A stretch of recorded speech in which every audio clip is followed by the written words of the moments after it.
Hi, everybody. Welcome to English Digest. I'm Tom. Hi, I'm Stephanie. And it's our all-English unit today, like we have every month. And today we're going to be talking about something called Earth Overshoot Day. Resources and time are running out. Now, of course, if you overshoot something, you go too far, and then you have to back up to correct that. And this kind of has to do with the Earth's resources running out, and maybe we've gone too far, and maybe it's too late to back up. Sometimes you can set a goal.And you overshoot it, which means you not only achieved the goal, you outdid yourself. You did really, really well. But if you're playing basketball and you outshoot the hoop, that's not a good thing. Because if you outshoot it, it's not going to go into the basket. So we're going to be talking more about overshooting and our resources here on Earth.Indeed. So let's dive right into our article for today. The first thing we're going to do is listen to it read out loud. Listen along, and then we'll come back to explain things in case you didn't understand everything. The clock is ticking on Earth's resources. Humanity is consuming materials at a pace that Earth cannot sustain. The environmental group Global Footprint Network has transformed the date on which humanity's resource usage surpasses Earth's renewal ability into a global campaign called Earth Overshoot Day. The movement serves as a response to the globally increasing demand for natural resources. Since the 1970s, humanity's resource use has been overtaking Earth's ability to restore what's been depleted. In 1971, Earth Overshoot Day fell on December 25th.Due to mounting demands, the date has been falling progressively earlier, and in 2022, humanity had consumed its allotted resources by July 28th. According to Global Footprint Network, at the current rate of increase, 2 planets' worth of resources will be required annually before 2050. The dominant contributing factor to this shift is overconsumption, which can have long-lasting effects on the environment,such as soil erosion and species loss. Carbon emissions, which are the primary cause of climate change, are also increased by excessive consumption of fossil fuels. Another notable factor is overpopulation. In the 1970s, there were half as many people occupying the planet as there are today. As populations have increased, more strain has been put on our finite resources.Alongside Earth Overshoot Day, each country has its own individual overshoot day. High-income countries such as the US and Canada consumed their yearly resources by March 13th, 4 months earlier than the global average in 2022, whereas low-income countries like Nigeria and the Philippines did not meet the criteria for a national overshoot day.This stark contrast highlights the inequality in resource distribution and consumption. Ultimately, it's not too late to avert disaster. Earth Overshoot Day endeavors to show that through better urban planning, more sustainable farming methods, and switching to renewable energy sources, we can push back the clock and preserve our planet.So remember, this is our all-English unit. So Tom and I are only speaking English today. And there's no teacher that will explain in Chinese what we're talking about. So we'll try to be clear today and actually not talk so quickly, use so many slang phrases. And if we use them,we should explain what we're saying. So we did talk about what this overshoot means. You will see it used in other circumstances. You don't have to talk about the earth to use the word overshoot. We used to use it at work a lot, when someone would do a really good job on a project, and we would say, yeah, they overshot their total, and they actually ended up earning more profit than we expected. So sometimes you can do really well and overshoot. But sometimes if you overshoot something and you need to be accurate, for example, in sports, that's not a good thing. And this is Overshoot Day. It's talking about resources and time, and they are running out. If you run out of something, you use more and more of it, and pretty soon you're not going to have any of it left. Now, here in the first paragraph, it says, the clock is ticking, tick-tock, on Earth's resources. So that means kind of time is running out, and we can't go backward in time to correct our mistakes. And we're talking about the resources of the Earth, which could include food that is grown by farmers, or minerals that come out of the ground, or oil and things like that, natural gas. Those are the resources of the Earth, or Earth's resources. We'll often use this phrase, my biological clock is ticking, which means a woman is getting older and she'd better hurry up and either get married if she's not married yet and have some kids, or it'll be too late. So sometimes you'll see this in programs like movies or TV shows. You'll see someone say, my clock is ticking, and that just means time's running out. Here, the clock is ticking on Earth's resources. Humanity is consuming materials at a pace or a speed, that's what pace means, that Earth cannot sustain. If you can't sustain something, you can't keep it going. Sometimes you might have a really hard week at work, and you can't sustain the pace you've been going because you're just exhausted. So sometimes you need to temper your pace or moderate your pace so it's not too fast, not too slow.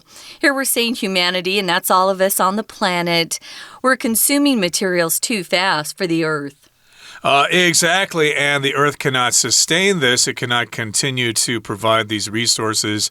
For example, maybe we're running out of fertilizer for plants and things like that, or we're pumping too much oil out of the ground.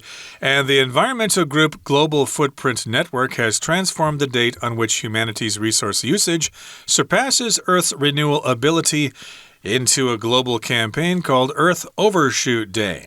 So first of all, we've got this environmental group called Global Footprint Network. Your footprint, of course, is probably referring to your carbon footprint, how much carbon you produce in your daily life and how that gets into the atmosphere and causes global warming, etc., etc. So hence we have the name Global Footprint Network. I don't think they're trying to increase everybody's carbon footprint. I think they want to reduce it, or at least they want to make people aware of it. And they have this date that indicates when humanity's resource usage will surpass Earth's ability to renew itself. So in other words, if it's at the end of December, then things renew themselves perfectly well. Everything's balanced. We're all okay. But now the date occurs earlier in the year, which means we're using too many resources, and eventually we will not be able to replace them. Now here it says they've got a date that they've decided that all our resources will finally be depleted or gone. So here it says the resource usage, how much we use, surpasses Earth's renewal ability. So if you surpass something, you go past it.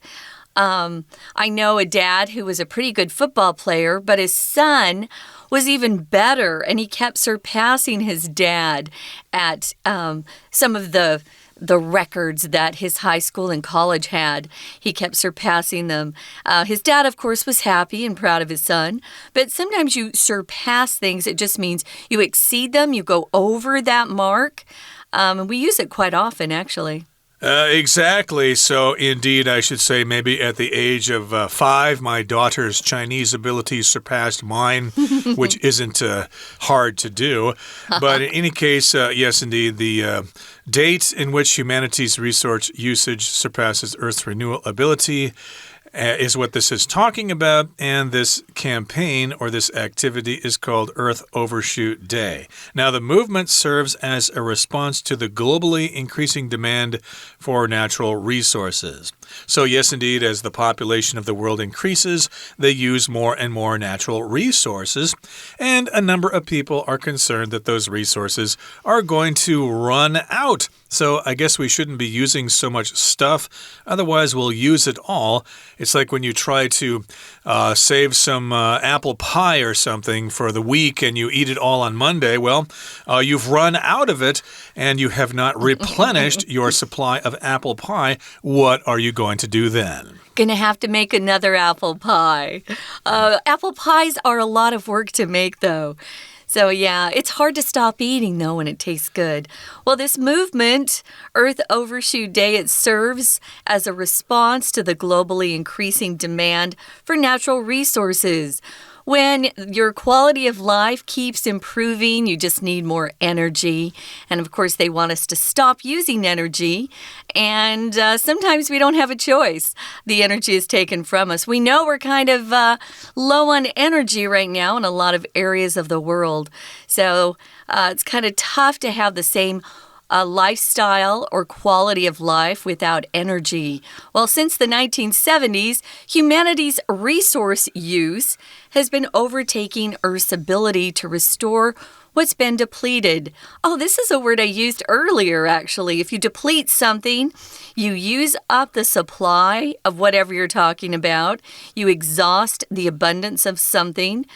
For example, a lot of people are very worried about the fish in the ocean, that we're overfishing and we're losing our stock of fish in the ocean. And it's not quite the same to eat fish that are just brought up on fish farms that people raise. You definitely want the wild fish if you have a choice, right? They're healthier usually, although nowadays they're eating plastic in the ocean because we've got too much pollution out there. But yeah, to be depleted, maybe your energy is depleted or you're just so exhausted. You could use that word instead. I've just used up all the energy, emotional energy, physical energy, spiritual energy that I have. I feel depleted. Right, or of course sometimes when they dig mines in the ground and they take coal out of the mines, eventually the mine will become depleted. There will no longer be any coal in that mine, so it has to be closed. But in any case here, I guess back in the 1970s, Earth's ability to replenish its resources has stopped. And, of course, this happened in the early 70s. But if that happened, wouldn't we all be starved to death by now? Yeah, I'm not quite sure of the logic here.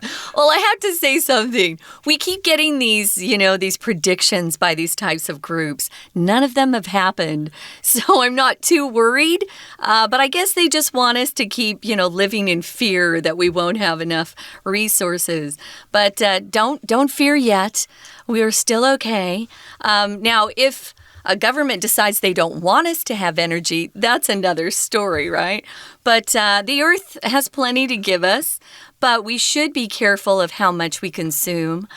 I realized the other day I produce a lot of trash.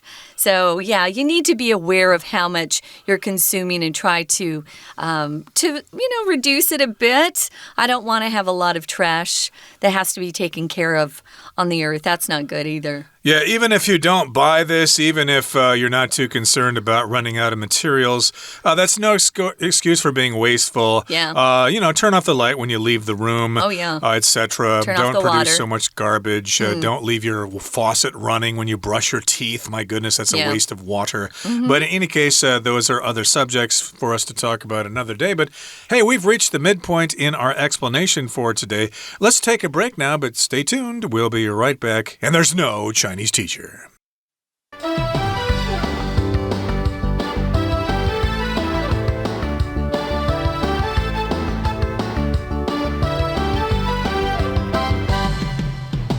Welcome back, guys. It is our all English unit. It's our News Digest. And we're talking about a group that controls or that is concerned about the Earth's resources and the fact that we might be running out. The clock is ticking on Earth's resources. So they've kind of set, I would say, an arbitrary date where they say our resources will be depleted. I'm not sure how they came up with that calculation, but I'm not too concerned. But it is good to take a look at how much we are consuming in our daily lives and see if we can reduce it a bit, make the Earth a better place for everyone. Indeed. So, again, we were just talking about resources being depleted or used up. And in 1971, which is, my goodness, about 50 years ago, Earth Overshoot Day fell on December 25th. And, of course, that's when they made that calculation based on various factors. And due to mounting demands, the date has been falling progressively earlier.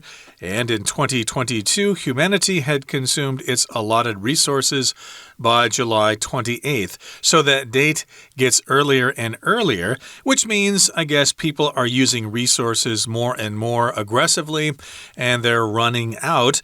And here we've got the word mounting, which is from the verb to mount. That can mean you get on a horse, to mount a horse and go riding. But in this particular case, it just means to increase. So due to mounting demands or increasing demand, the date has been getting earlier and earlier every year. It's been falling progressively, little by little, until it got to July 28th back in 2022. So progressive is an adjective. It just means things move forward steadily and usually at a slower pace, but not too fast, but not too slow either, progressive. And then this becomes an adverb by adding ly to it, which means it has been falling progressively earlier. It has been getting earlier and earlier all the time. I wanted to give you some more examples of this word mounting. It's also a noun and a verb. So you can use it as a verb to talk about things increasing, as Tom said, things kind of pile up. Maybe you've heard of someone who has mounting debts. Her debts are mounting up. You'll hear that sometimes.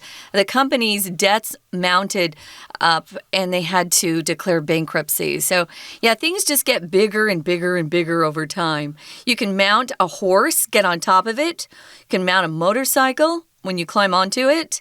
You can mount the stairs or a platform. You can also mount a campaign or an event. That just means you organize it. So we do use this in a lot of different ways. Here it's just being used as an adjective here. What kind of demands? Mounting demands. Demands that keep increasing over time. So we know what progressively means. Let's move on. Humanity, by 2022, had consumed its allotted resources by July 28th. If something's allotted, it's given to you, or you're given a portion of something that you can use. Maybe your family has a cabin, and your allotment would be to be able to use that cabin once a year, depending on if you have time to go. So allotment. We'll often use it as a noun. What's your allotment? Her allotment was 40% of the total profit we made this year. So you can just give or give out a certain amount. That's to allot somebody a portion of something. But you might have an allotted inheritance if your parents pass away or something like that. You should probably split it with all your siblings. You'll have an allotted amount here. And yes, indeed, the resources that everybody should use, well, it has been increasing all the time, and therefore the Earth cannot replace it. According to Global Footprint Network, at the current rate of increase, 2 planets' worth of resources will be required annually before 2050. So in other words, we're probably using twice as many resources as the Earth can replenish or replace. Of course, as you know, there is an ecosystem where things are consumed, they go back in the ground. Your poop or whatever becomes fertilizer and produces plants, and the cycle repeats itself. If you use too many resources, then the Earth just can't keep up with you. No. So the dominant contributing factor, what is making this use or overuse of our resources so bad? It's overconsumption. So overconsumption is exactly what it says that. They're right. We're consuming things at a fast rate, too much of them. Overconsumption. It's kind of like overfishing, overcrowding. Those are similar things.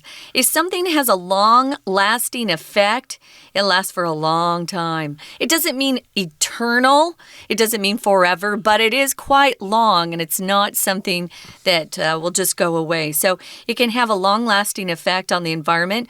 We've got soil erosion.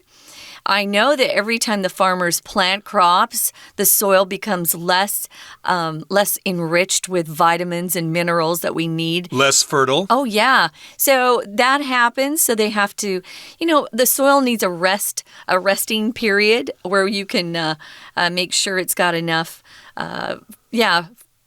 fertilizer, not fertilizer, but the minerals and vitamins that we actually need in nutrients, our food. Stuff like that. Nutrients is a good word. Thank you, Tom. So there's species loss, overfishing, overhunting. Those can have a big impact on the animals around us on the earth. There are stories out there of hunters hunting birds or animals into extinction. They just kept killing them, and eventually they ran out, so they have to find something else to eat. So, we should probably be careful. Don't kill too many dodo birds or whatever that bird in New Zealand was. It was a dodo bird. He's gone. Extinct now. The dodo bird's extinct and it also affects the ecosystem around it, right? There were other little animals that were probably being eaten by that one animal that's now extinct. It affects everything. It impacts everybody. Now, you also may have heard about carbon emissions, which means carbon coming out in the form of exhaust from automobiles or from factories or whatever.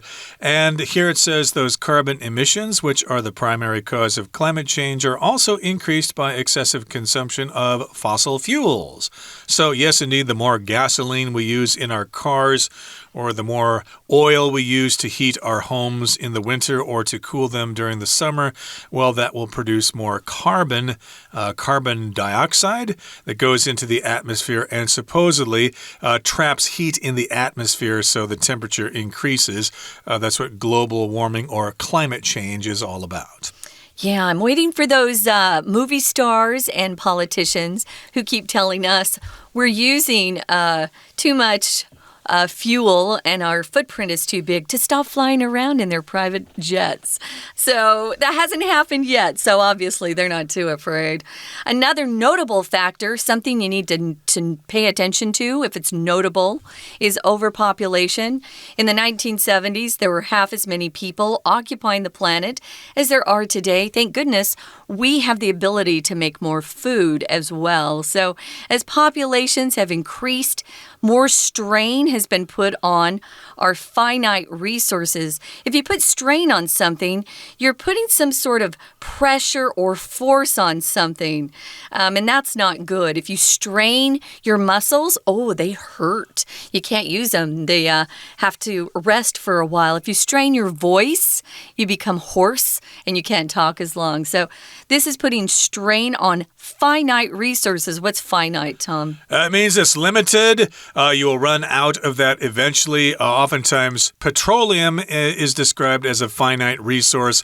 Once we use it, there will be none left, whereas renewable resources would include solar power or whatever, although eventually the sun will burn out, but of course that's not for another billion years or so. But in any case here, yes, the strain has been put on the resources that are limited, and we may run out of them eventually. Now, moving on to the next paragraph here, it says, alongside Earth Overshoot Day, each country has its own individual overshoot day. So we've got Earth Overshoot Day for the whole world, and then each country has its own individual overshoot day with that date determined when the country or whatever needs to be able to reproduce all its resources in order to have things balanced out.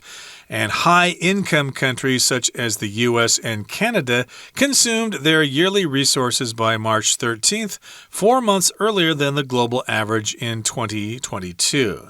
So I guess that's basically saying that countries like Canada and the United States use a lot of natural resources, more so than other people in the world.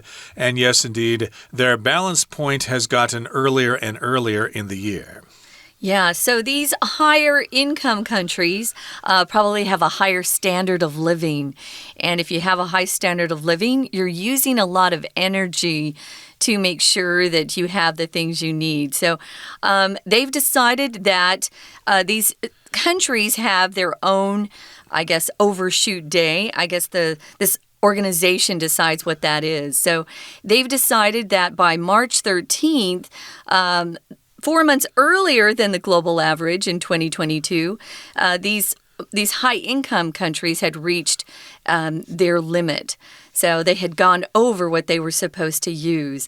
Whereas low-income countries, where the standard of life and quality of life is lower, like Nigeria, the Philippines, they did not meet the criteria for a national overshoot day. If you're talking about criteria, that is the plural form of the word criterion, and you hardly ever see the singular form, so don't worry about it too much. But criteria is plural. It just means a principle or a standard by which something is judged or decided.